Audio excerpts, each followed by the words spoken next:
All right. Well, it's already noon. It's time to get started. So I want to go ahead and say hello to everyone and thank you for joining us for today's webinar, where we'll be designing for virtual training and converting those instructor-led courses to virtual instructor-led courses. So this webinar is part 3 of a 4-part series that we're hosting with the ATD New Orleans chapter. My name is Darlene Lenyo, and I am the president of ATD NOLA, and I welcome you guys for joining us today. So if you're new to the chapter, I want to invite each of you to check out our website. We have it up at the screen. If you do tdnola.org or you can Google ATD NOLA, you'll see the list of events that we have coming up this year, which we are really proud to say that we have quite a bit of events. Disney will be joining us during the summer, in addition to a course on design thinking. But next week, we have another free webinar who is facilitated by our past president, Tiffany Landrum, and she's going to be talking about engaging your virtual workforce. So if you haven't had an opportunity to sign up for it, you can do so on the webinar, pretty easy. Again, it's one of the free things that we're doing this month. So don't keep this great secret to yourself. Feel free to share it with those in your workforce, with your friends who you think could benefit from it.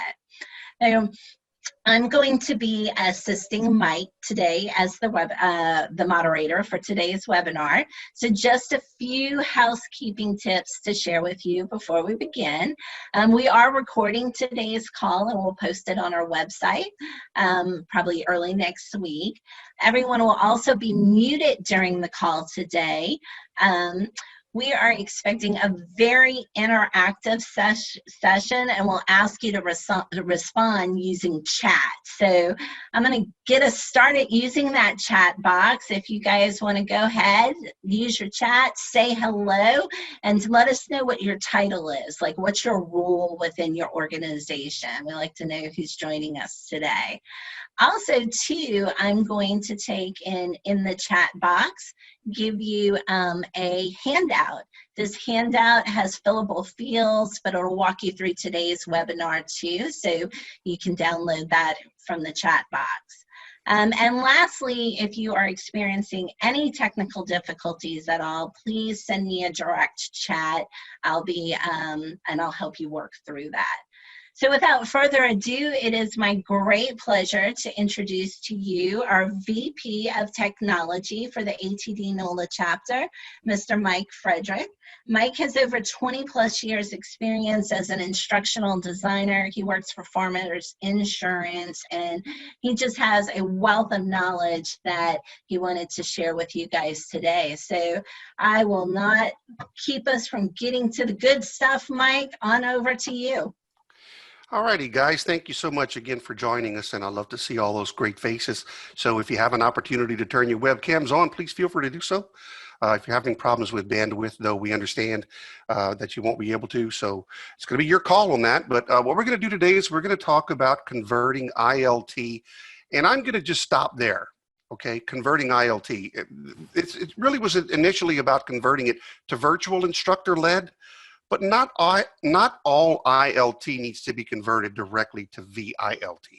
Okay, it can be parsed and it can be delivered in several different media. So I'm going to talk a little bit about just some of the overall concepts, and then I'm going to get into demonstrating some things that I've done recently to convert what was an ILT presentation to other media.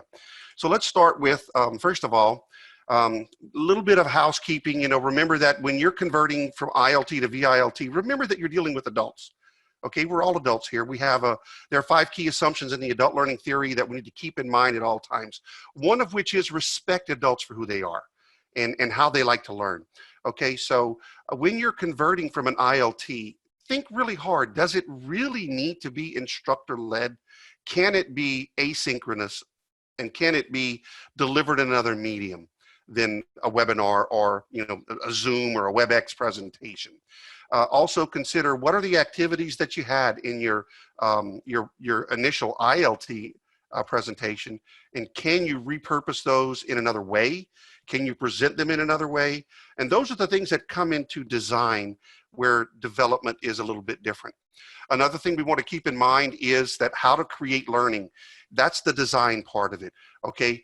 Knowing what Bloom's taxonomy is all about, and I know that there's been controversy about the original Bloom's taxonomy, which was developed in the 1950s, and how maybe it wasn't exactly correct in the way it was originally rolled out in a hierarchical structure, because each of these levels is equally important, and the hierarchical structure they presented it in did not necessarily indicate that.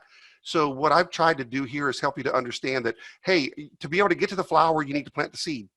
Okay, so to get there, you need to understand, you need to be able to remember, understand, apply, analyze, and evaluate. Okay, so when you're creating that learning, understand that different media might apply at each of those different levels of cognitive learning. Okay, and if you don't know anything about Bloom's taxonomy, by all means, please go ahead and Google it and find out what Bloom's taxonomy is all about. Google adult learning theory, find out what that's all about. Okay, because those two pieces are critical to instructional design, and they're both very, they're in terms of, you know, the fact that we move from in our world in increments of hours and months. These things were built in the 1950s and 60s, so they're ancient, but they're very solid instructional design principles. Okay, I keep them in mind every day. All right, so let's talk about how ILT is going to differ from vILT or just V, the virtual type of training. ILT focuses on the content and the delivery person, the person delivering it, okay? It's focused on what you will learn. Whereas virtual learning, whether it's instructor-led or not, focuses on how you will learn it. That's where design comes in, okay? ILT is more about the content. vILT, you're going to need to know some design principles and things you can do. Okay, so it's all about managing the learning and managing the learning event or events that take place. There are some things that you probably want to ponder when you're deciding how to convert, and that is how can I make the greatest impact on my learners? Okay, let's ask this question. Are you trying to put it all into a webinar? How many of you fall into that? Trying to convert directly from ILT to a webinar, WebEx, Zoom, whatever, without considering that maybe there's other ways to do this? Go ahead and chat that in, and give us ideas of what you've done to maybe overcome that. You bring up a good point, Mike. It's so tempting just to take that ILT facilitator guide and think, oh, now I'm just going to say and do the same things that I would do in a classroom, in a webinar, but it really isn't that simple. Like, there's different tools that need to be done. Absolutely. Different tools, different methods of delivery that you can consider. All of those are part of the design process, as opposed to the content development. Anything coming across that's interesting that we should know about? Yeah, we had lots of great people telling us hello in the chat box. So I'm going to encourage you guys, if you haven't, you know, Mike's question is, are you trying to put it all into a webinar? Let us know, like, what's been your experience? Use that chat box to tell us how that's been working for you. And while you're doing that, let me go ahead and continue what I'm talking about impact here. Okay, first of all, does it all need to be led by an instructor? Okay, do you need to be in a synchronous environment where everyone is together and there is a person who is delivering this training? Okay, that's the number one question I would ask myself. And then beyond that is, can I use blended learning? Based on those levels of cognition that we talked about from Bloom's taxonomy, things that need to be remembered, does that need to be in a webinar? Or can I simply state facts in a video that I can share with you ahead of time, or a document that I can have you read, send you to a website, something like that? Maybe I can do some pre-work, okay, outside of the webinar itself.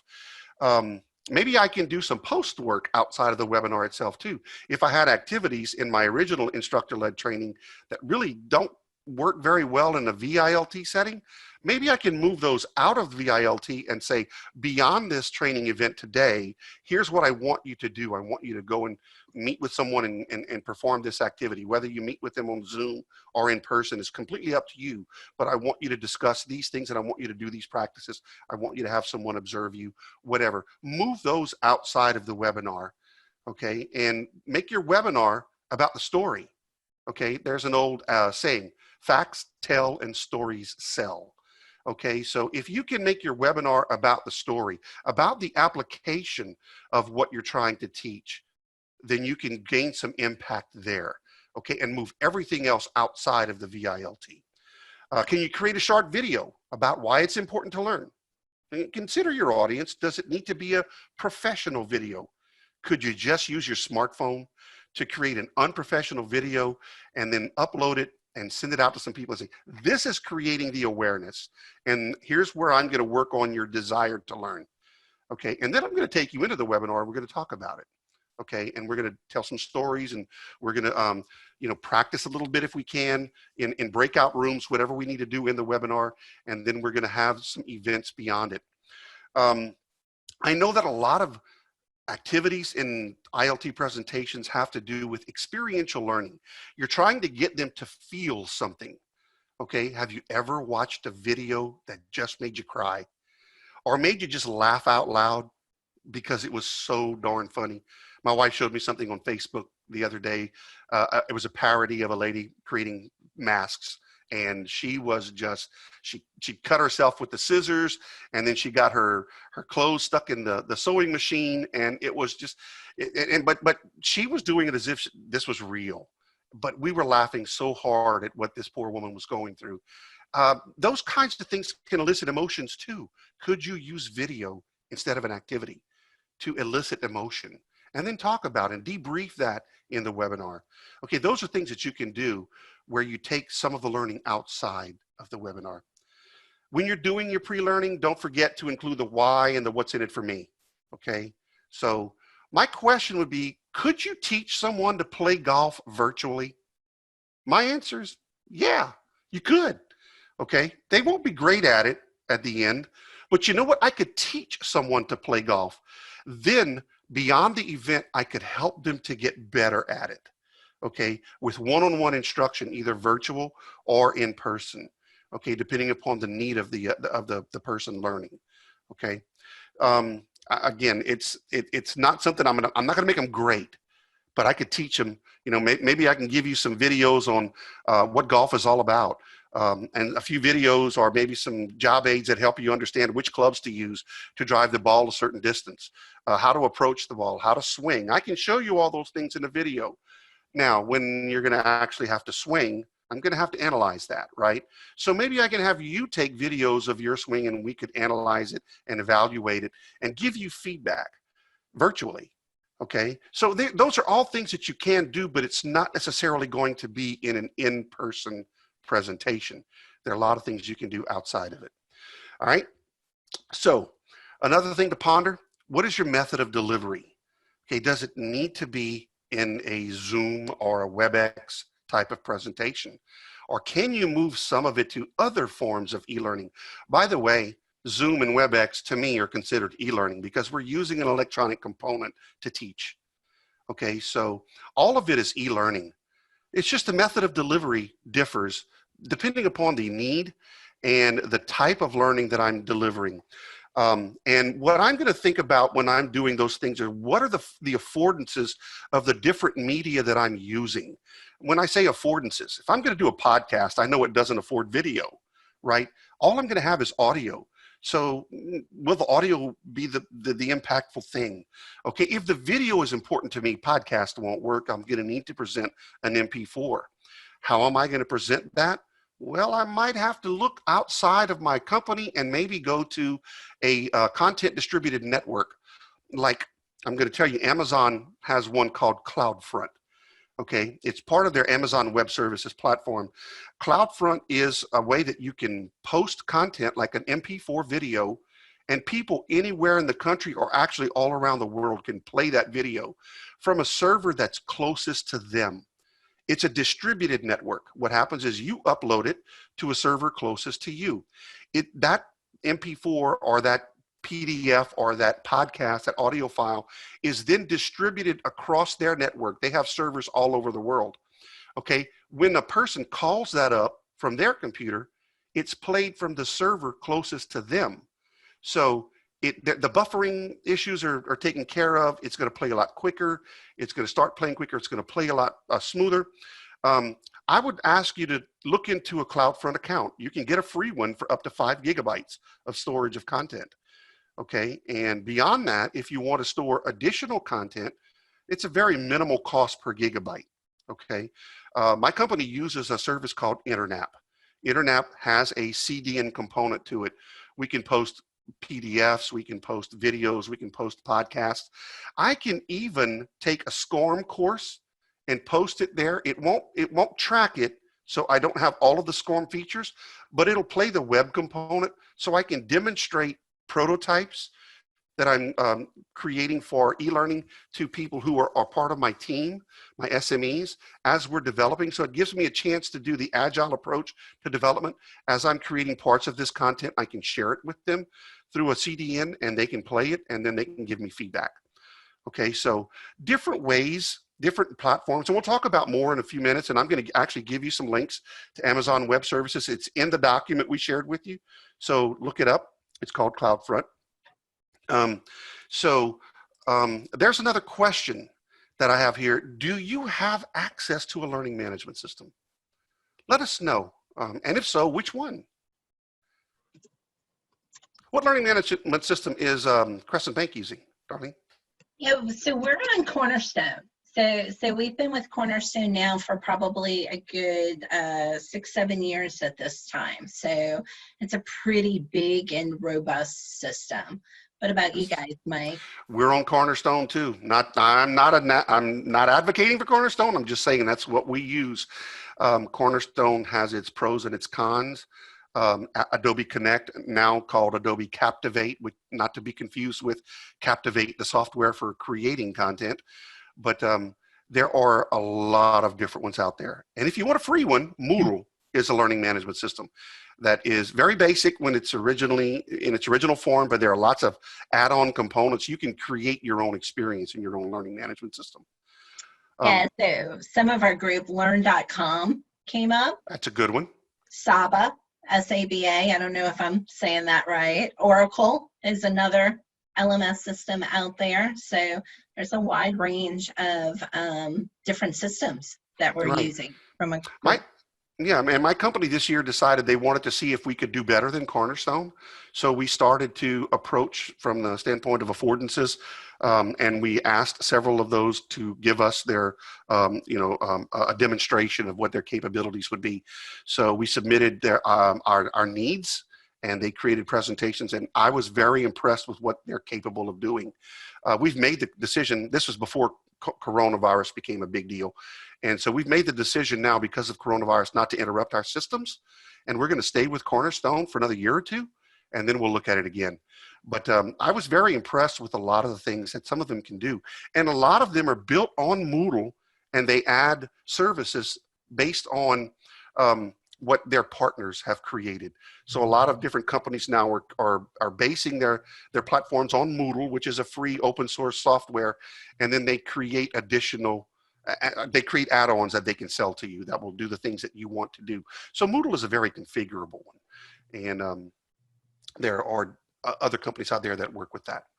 So when you're talking about the platform or the method of delivery, there are things you need to know. And the first thing I'd start with is, does it need to be synchronous or can it be asynchronous? Okay, if it needs to be synchronous, well, you're going to be stuck with either Zoom or WebEx or something like that, a web conferencing tool.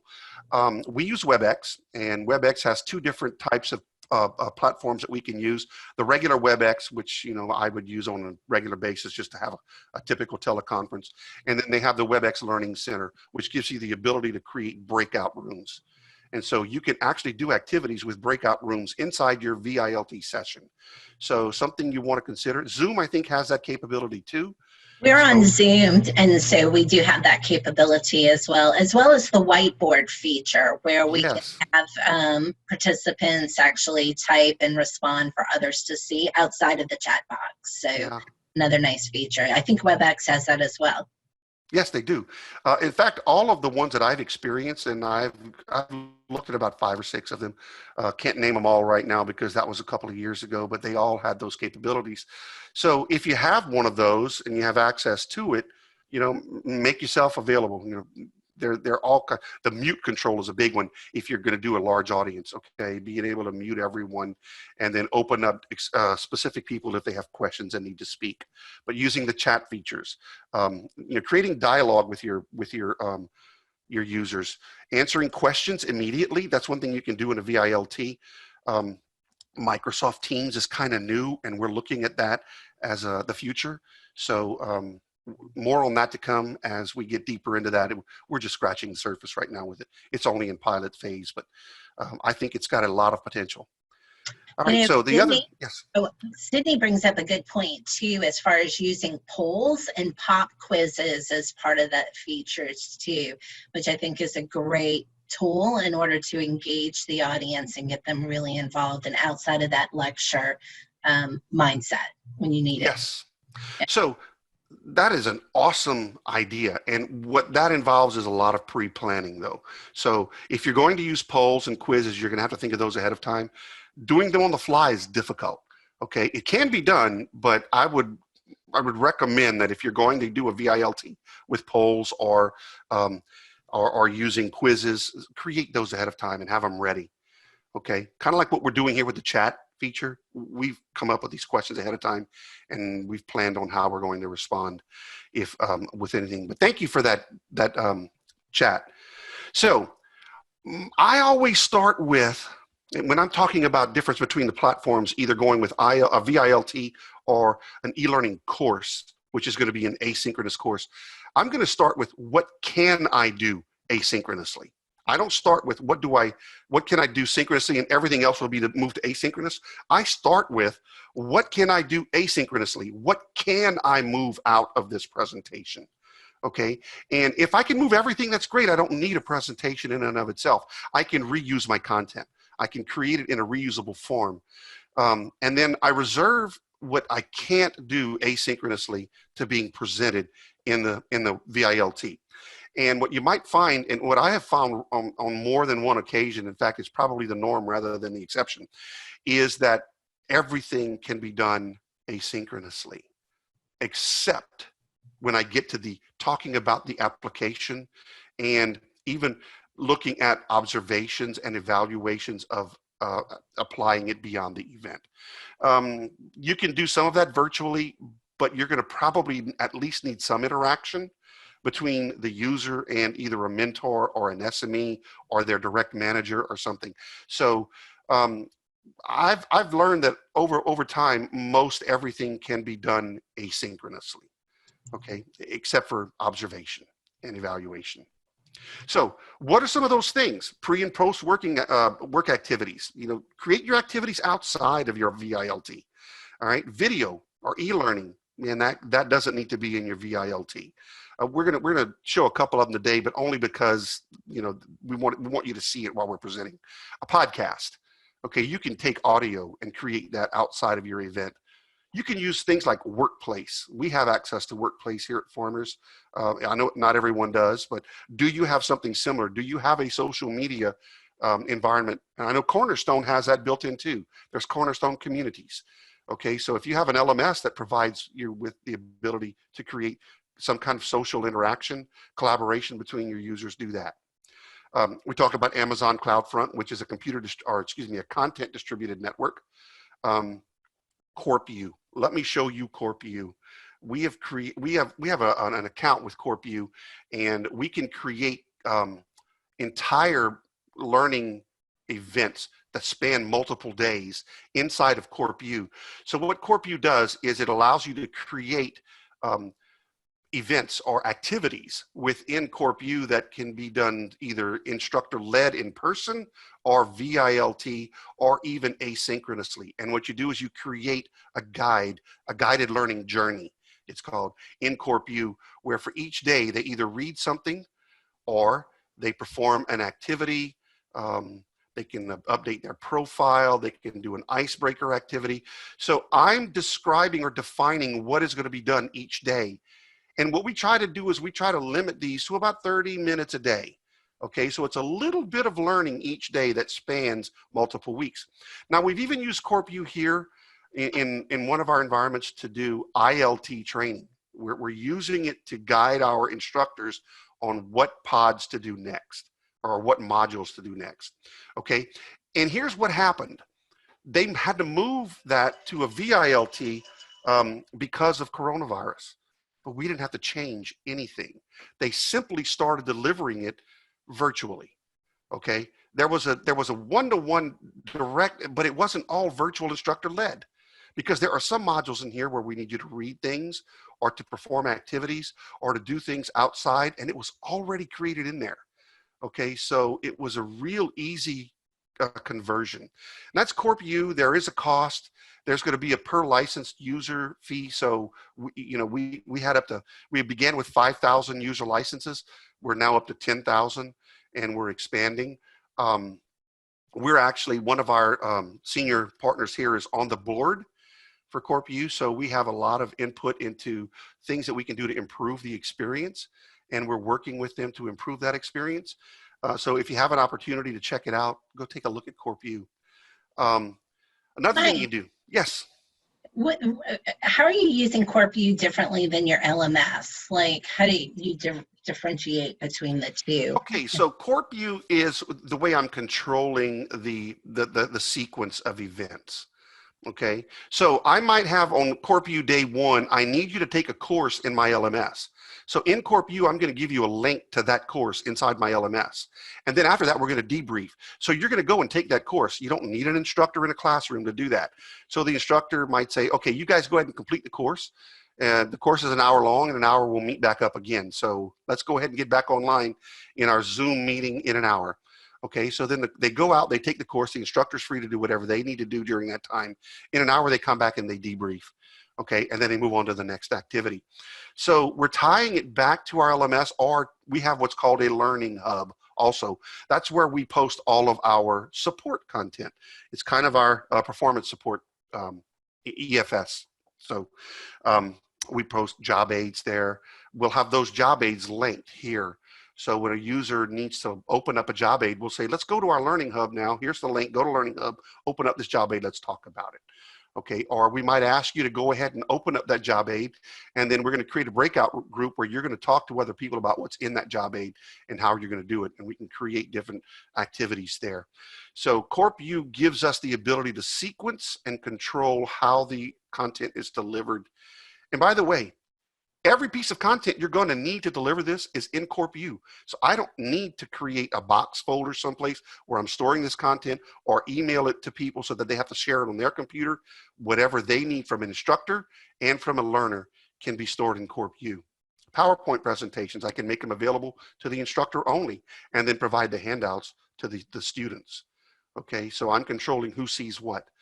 So it's a great tool. I've used it significantly in the past. I've just joined a new department. They've asked me to lead a project here to convert a lot of their content that they're delivering ILT to CorpU, so that we can do what we did with our transportation network company when we ramped that up. So again, just another platform. It's a tool. Don't think that everything has to be in CorpU. It's just another tool. Okay. So let's get back to our presentation here. Our next thing to talk about is capabilities. Now, I'm not just talking about the capabilities of the learner. I'm talking here about the capabilities of the instructor. What are they good at? Okay, and how can we make them better at other means of delivery? Okay, are they really good at creating and delivering activities? Are they good in front of a classroom? Would they be equally good with technology?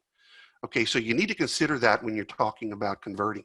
What are the capabilities of your instructors? Okay, learners, what are their capabilities? Are they technologically savvy? Will they be able to sit through a 2-hour webinar over and over and over again? We actually had one group here that tried to convert a 2-day in-person training to 2 days online, which means 8 hours today and 8 hours tomorrow. That's tough. It's cognitive overload. First of all, there's the cognition of the content. And then there's the cognition that goes with it's being delivered technologically. Okay.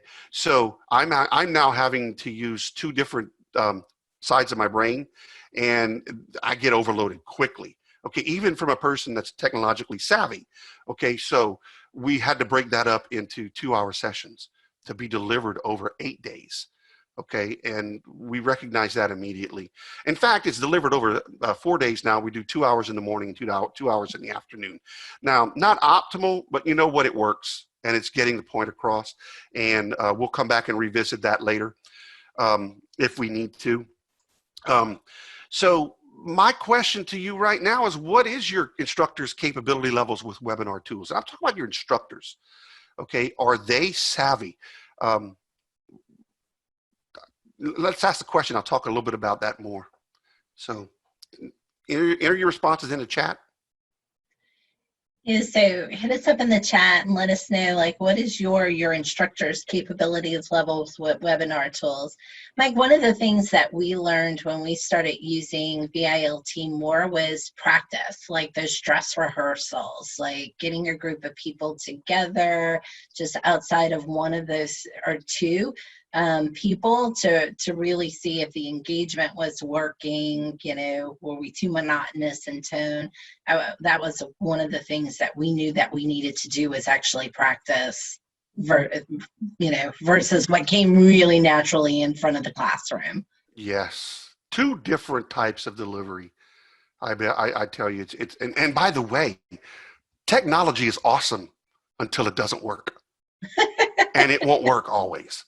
Okay, yes. You would think, oh my God, it's not something physical. There's not a switch in there that broke. It's something in your program that broke. Okay, and that shouldn't happen. That can be programmed out, right? So be prepared for when it doesn't work. What would you do? Yeah, a lot of the comments coming in is talking about that producer, that moderator, that wingman of really, especially the more interactive the session is this is not a one-person job. Yes. Notice we're not doing this by ourselves, okay? We're a team, okay? I'm not doing this alone. I need Darlene to be able to work the background for me. So, and I was only here to deliver content. That's it. We even found the bigger the class is, or more information, you might need one person to do activities, another to help with technological issues on the back end, then you have your presenter. So it might even be more than a two-person job, really. It might be 3 or 4 people. And yes. Typically it does when it's a bigger presentation. Yes. Yes. Yes. So, short story, because I work for an insurance company, we have in-house counsel, right? We're a big company, and our in-house counsel came to us with a request the other day. They were in the middle of a trial when coronavirus hit. I say the middle, they were close to the end. They were getting pretty close to closing arguments and wrapping up their defense. So the attorney came to us and said, hey, the judge wants to know if there's some way we can do this virtually. And so we had to teach the judge and the attorneys how to do breakout rooms for juries and stuff like that, so that everything could be completed virtually. And they were able to complete the trial virtually. Okay, so what do you do when you have to skill up someone quickly? Okay, they weren't presenters, they weren't technologically savvy. If you know anything about attorneys, most of the attorneys out there are very good at what they do legally. They're not technologically savvy. They're learning, because courtrooms are becoming technological now. So they have to, they're being brought into that kicking and screaming though. And usually they have someone that does that for them. Okay, so we had to skill them up pretty quickly. And by the way, it worked very well using breakout rooms and using the WebEx training center. I'm not trying to sell WebEx, by the way. That's just what we have. Okay, I'm not a paid spokesman for WebEx. So good points. Another thing to consider is your user experience. That has to do with a lot of things. That has to do with attention span. We talked about that, cognitive overload, paring it down, bringing stuff outside that you can bring outside, taking the non-essential stuff and putting it into supporting documents. Short, multiple sessions where you can, pre-work, post-work. And are they going to appreciate the medium you're using, or the multiple media you might use? Okay, and are you making it easier for them to learn? Consider all of that. I'll give you an example. Have a good friend who I follow on Facebook who is a horse trainer. She is the Amy Fleming, if any of you know Heartland. I've ever watched Heartland, the series. She is a horse whisperer, and she loves to post videos of her horses. Okay, and by the way, most of them I love to watch them. But she posted one the other day of a new foal that was about 5 or 6 minutes long, and it was just the horse just kind of running around in the field, jumping in, 3 to 4 days after birth. And she asked the question, "Can you give me feedback on this video? Did you like it? Was it too long, too short?" And my feedback was I love it, but it was way too long. Okay, give me about a minute on Facebook. That might have been great for a YouTube video or maybe some other medium or other use.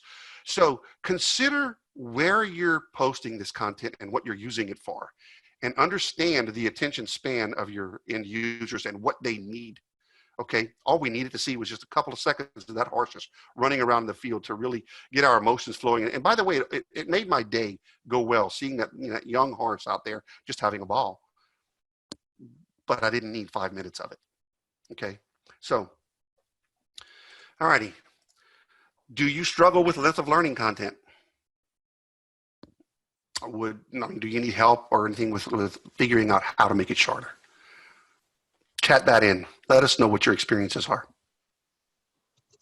Yeah, so sometimes I find that it's wanting to tell everybody everything, right? Yes. Like it's like just this information dump and wanting to share everything that we have with our end users. But that's not really the best case scenario for the end user experience, correct? Right. So keep chatting in, and if we get some other points that people want to make, we can always come back to that. What I'd like to go now is to kind of the meat and bone, meat and butter, and of all of this. Where does the rubber meet the road? Okay, and it's about skills and effectiveness. It's about where do you need, what's my levels? These are my levels, by the way. These are not something you're going to find everyone on Facebook or Google talking about. This is what I've discovered. The first thing I'm going to consider is a direct conversion webinar to point to point or person to person. Okay, this is a one-to-one. I'm going from ILT to vILT. Nothing is changing other than the medium I'm using to deliver it. I'm not in person in a classroom with you. We are together online. Okay, that's my first level. Can I do it that way? Okay, and if so, well, you know what? We're just going to go that way. Non-complicated, no complicated activities, very little interaction needed. I'm just going to go, and I'm only going to use it one time. Okay, so why do I need to convert that to anything else? The second thing is replayable or reusable content. Does it need to be done more than once? If so, can I record that webinar and just make it available for replay? Okay, now I can tell you that there's going to be some issues that some people might have. Like in my company, we cannot record webinars unless we send our scripts to legal, and legal approves the script, and then we have to stick to the script. If there's any question answer session in the webinar, we have to edit that out. Okay, so that's something that I need to consider in my environment. Do you need to consider that in yours? But that's my next level. A modified recorded webinar, that's where I'm editing out parts of it. I'm going to use either Camtasia or After Effects, and I can just edit out the questions and answers. But what if the questions and answers are pertinent to the content? Well, what I can do is I can edit that out, create another video with just the questions and answers, send that back to legal and say, will you approve putting this back in? Okay, and if not, well, I can create that some other way. And maybe they'll say, you can ask this question, but I don't like the answers the way they were delivered. So let's change the answers to this. Well, now I'm going to have to figure out another way to get that back into the video, right? So I can edit those parts and then insert them back in. A recorded webinar video that's converted to an e-learning course. Okay, and the great thing about that, and I'll show you how I did that in just a minute, you can actually take the video, you can put it into Camtasia or After Effects, you can split the audio from the video, you can take the audio out, you can import the PowerPoint presentation into Storyline, and then import the video and parse it out with the slides in Storyline, and create a course that kind of plays like a video, but you know what? Even if it's 4 hours long, users can stop at any point and bookmark. And when they come back in, they'll take up where they left off. So now I've addressed the cognitive load. I've addressed a lot of other issues. And if I have question and answer sessions and I don't want them to know what everyone else chatted in, I can just take that out. I can still ask the question, ask the person to ponder it, and then give the leader of the presentations responses to those questions. And let me show you how I did that. Okay, so recently, someone came to me and said, I recorded a webinar directly on WebEx, and I want to replay it. I want it to be replayable on Cornerstone. I want to track who's watching it. And I want to be able to ask the questions that I asked in the webinar. So this was the original webinar. Right here, let me go ahead and import that here into Camtasia, which is actually what I did. So Mike, Yes. we're still on the slide, things to ponder. So bear with me, I'm gonna move that over. Thank you for reminding me, I had to move that over to my screen. So you should be able to see that now. So I've actually imported that webinar that she sent to me, the webinar recording, and I imported it into Camtasia, and now I'm placing it into my timeline, right? So here's what they would see if they just played the webinar recording. There's a block up here with the speaker, their image. And by the way, if that speaker wasn't present, all it gave you was, let's see if I can get back to the beginning of that webinar. And there were a few of them where all we got was a headshot, not a headshot, a person, a block with their initials in it. And she didn't like that. She said, I want to take that out. I said, okay, well, I'll tell you what I'll do. I'm going to separate the audio from the video. Okay. And I did that here. And I'm just going to delete the video part of it. Now I could import my PowerPoint here if that's what I wanted to do, and just time the PowerPoint slides with her audio. That's an easy way to just recreate the video. But there's also some questions and answers in here that we needed to edit out. Okay, and it was not going to be easy to do that. So I said, why don't we do this? Let's go ahead and create this in Storyline, and we'll make all of the slides auto advance, except where we get to a point where you want to ask a question for them to ponder the answer. So what I did was I exported this. So you can take this PowerPoint, this audio, and you can go to share and export the audio out of Camtasia into an MP4 file, import that MP4 file into something like Audacity. Audacity is my audio editing software that I use. It's free, it's open source. You go to sourceforge.com, the link is in your handout, and you can get Audacity downloaded. And then I can now take all of this and separate it out by slide and save that into a different file. And I've got all my narrations now separated into different audio files. I can associate each of those with my presentation. I'm sorry, I didn't show that to you because I didn't move that over to the screen. So I took all of that, and I separated those into separate audio WAV files. It could be WAV or MP3 if you have MP3 coder for Audacity. You can do it at MP3. Alrighty, and then I imported those into a Storyline course. Now I also imported the PowerPoint presentation that went along with this into Storyline, and then I just imported each of those individual audio files to each of these individual slides in the PowerPoint. Now there were points where she asked a question, and the question was just about pondering something, and then you continue and she would give you the answer. So what I did on that slide was I put a stop point in the slide. So the slide moves on, and I won't go through the entire slide itself because it's several minutes here. And she'll get to the point where she's going to ask the question, and the continue button pops up and the slide stops. And so, you know, you can think about the answer to this question. This was not a high stakes question. This was just something that she wanted to ask them for chat. So instead of having them chat this in, I asked her, I said, okay, we're just go ahead and give you the answer now. So you're going to click continue, by the way, and we're going to provide you with the answer. So you're going to think about it. We're going to click continue. We'll provide you with the answer. Now, there were some that were high stakes questions that were based on some scenarios that they created. So what I did with those, I simply created those as question slides. I'm giving you the facts. I imported the audio into the slide, so they're actually reading these facts. And then we're going to ask you a question, okay? And that question is going to be, here are the facts, here are the things, the criteria you need to know about, and here's the question. Okay, and when this side is presented, you answer the question, yes or no, and it will give you feedback. Okay, so we've got our audio. I'm going to click no, I'm going to click submit, and it'll say, that's right, this scenario does not meet the trauma criteria. And then continue and move on to their next. And so I took all of that content, I took it out of the medium she had shared with me, and I created an e-learning course with it. All of these slides are self-advancing, except for the ones where there is a stop point where you need to continue, and the question slides are not self-advancing. So it's going to play like a video until you get to those points. But that way I can control what is being said in the actual course we're presenting. I don't have to worry about the chat. I don't have to worry about anything else. I can post this, I can publish this to my LMS as a SCORM package and with 2004 version, so I can actually see how the questions were answered if I want to run reports on that.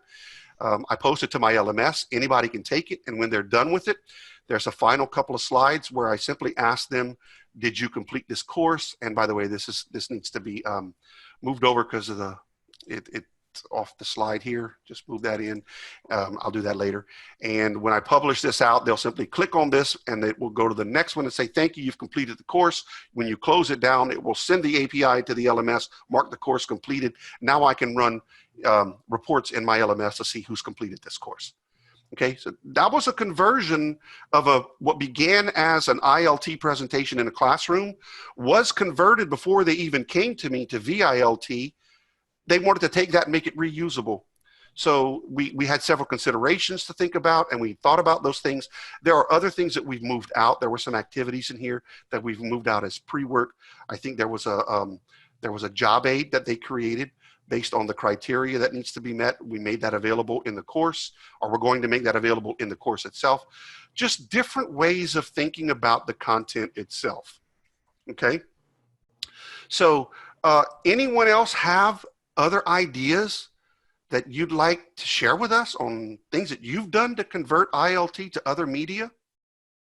I'm really excited to hear what the group has to say about this too. I love how you took that live webinar and instead of just giving it to people as a video that you upload to YouTube, it truly made it interactive in an e-learning course where the learner still had the ability to participate in their learning by answering those questions. That's really great. Thank you. So guys, what are some ideas that you have for converting ILT to other mediums? Go ahead and, don't be shy. Share with us in the chat box. We love to learn from the group things that you're doing that have been successful for you, or maybe something you've tried that didn't really work. We like to take and learn from others on what didn't work as well, too. Please hit us up in the chat box. Okay, while you're doing that, know that I am not a paid spokesman for any of these software vendors. So Captivate works just as well as Storyline, maybe even better if that's what you want to use. Rise is a Articulate product. It's packaged as part of Articulate 360. So if you want something more than just Storyline, Articulate 360 gives you a whole lot of other uses that you can do, other tools that you can use. And Adobe has this thing called Adobe Spark. Kind of like to show that to you now. This is, it's for creating online learning that you can then have download to your own system. Or I have an actual account with Adobe Spark, and let's see, log in with my Adobe ID. Bear with me just a second. I didn't have that set up.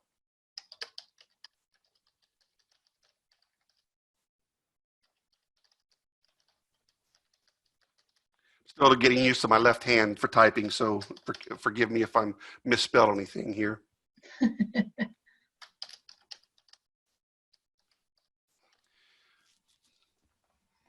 so I created a Spark. This was probably about a year or so ago, so forgive me if some of these things are not applicable any longer. But I created an Adobe Spark called Microlearning.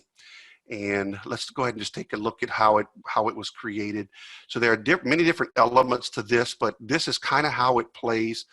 This is not how it plays. This is let me do it in present mode. That was how I built it. Bear with me. It's been a while since I've used Spark. Okay, so this is the experience the end user will get. Okay, so there's good imagery. There's links to other things. I can link to websites. I can import documents. I can do all kinds of things. Adobe Spark is free. Okay, for the basic version. Now, there's a lot of other things you can do if you want to pay for Adobe Spark, but the free version created this. Okay, so make yourself, avail yourself of the things out there that are free. Okay, learn. I've always said, use it if it's free. Free is best. That's my first inclination. If I have to pay for it later, I will.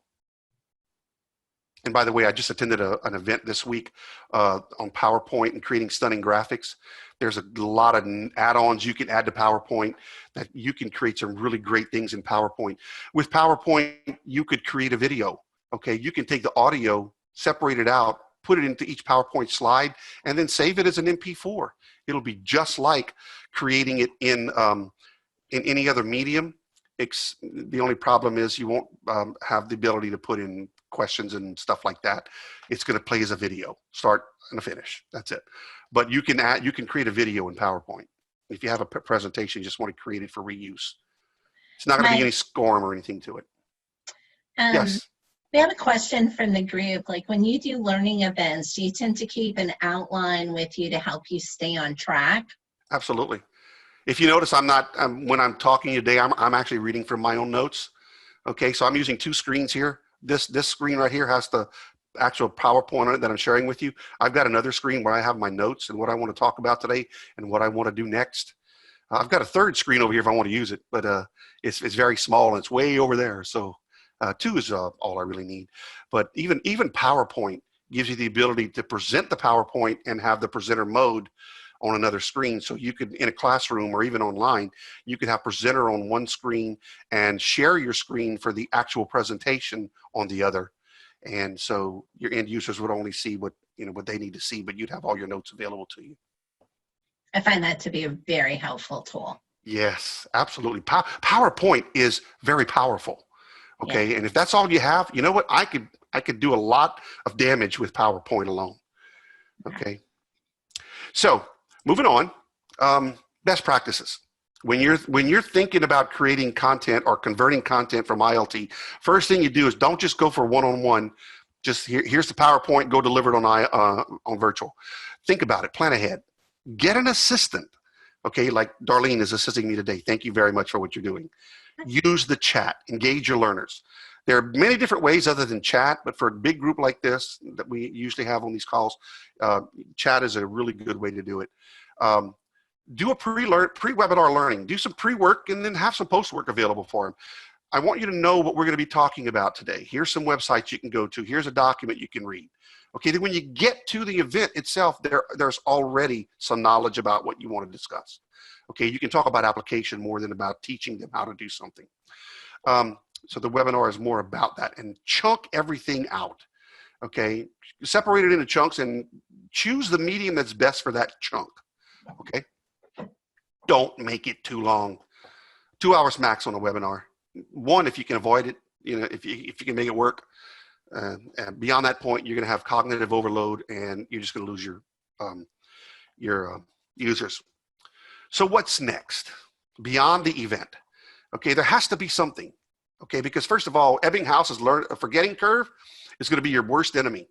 Okay, so just like in ILT, there has to be something that you're going to do to follow up. It can be, again, an observation. It can be an evaluation. It can be another webinar where you're going to talk about, what did you do? Can you share with me what your experiences were? And let's talk about bad habits, and let's stop them.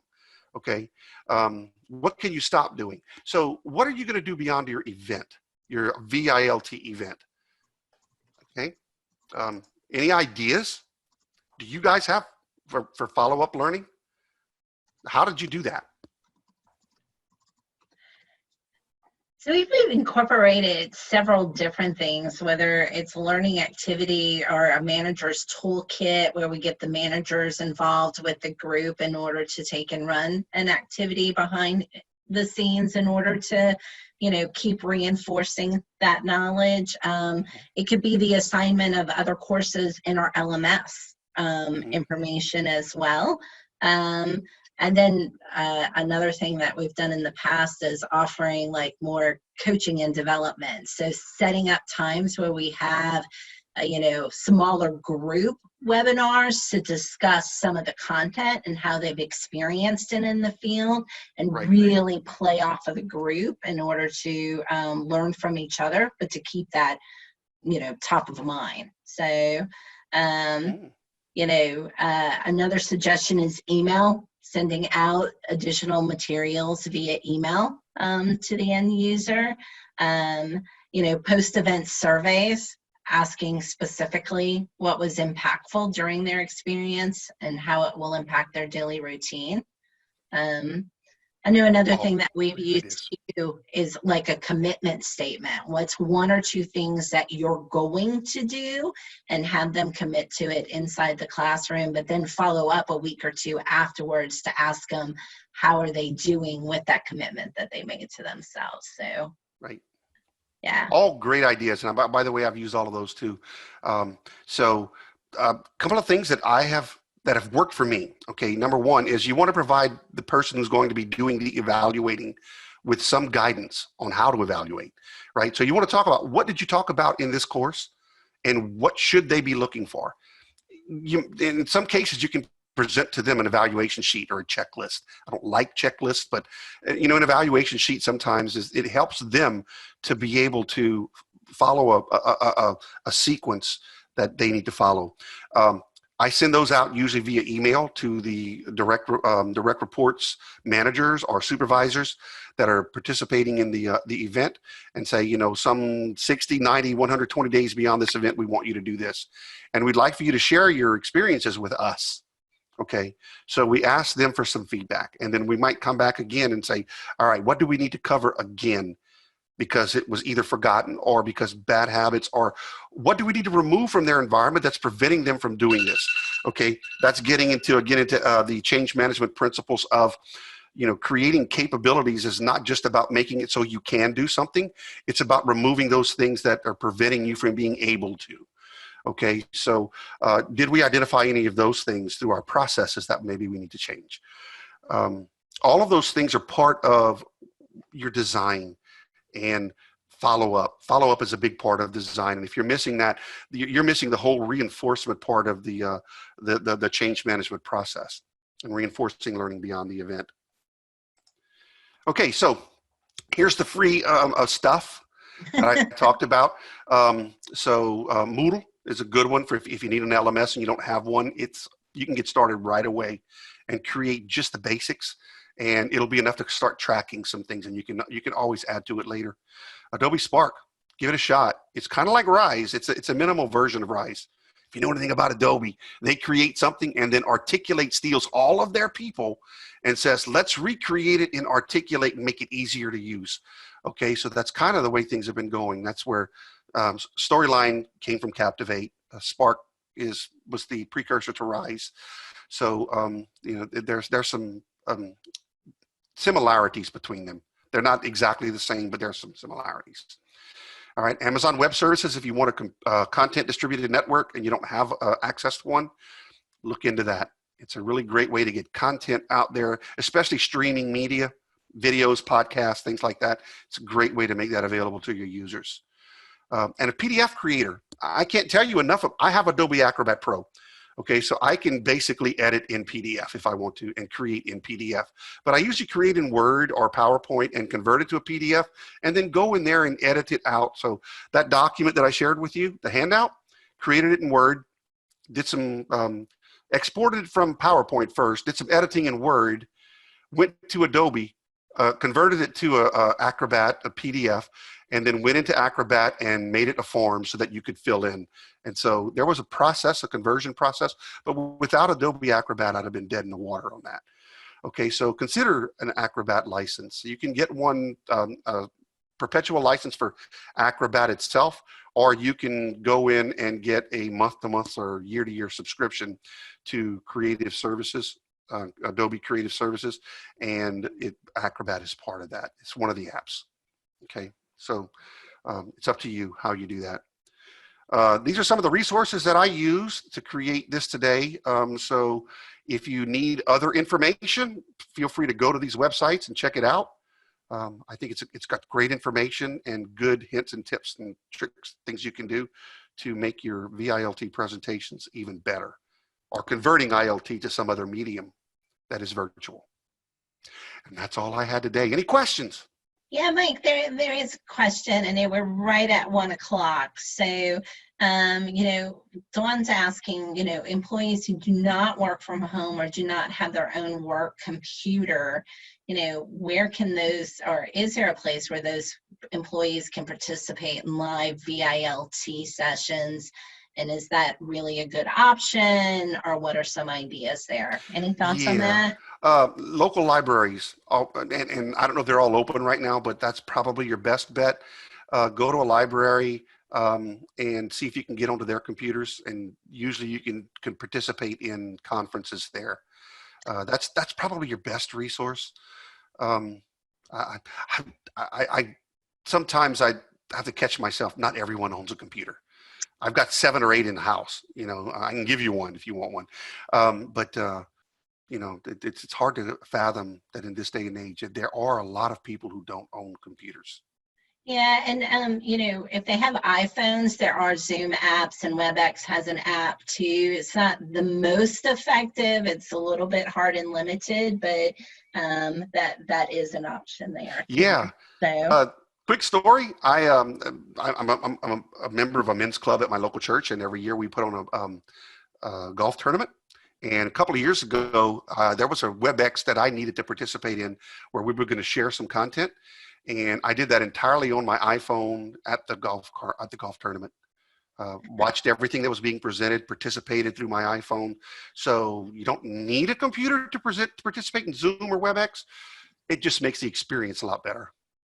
Yes, yes. Well, we really want to thank everybody for joining us. I posted a link in the chat box. I'm going to go ahead and do it again. If you copy and paste it into your web browser, it's a less than 2-minute survey that just asks you about the event that you experienced today, gives us some feedback, and let us know what you're excited about learning in the future. So we would really like to hear from everybody who participated, so that we get that feedback. We really take it to heart as trainers, so that we can continue to offer you things of value.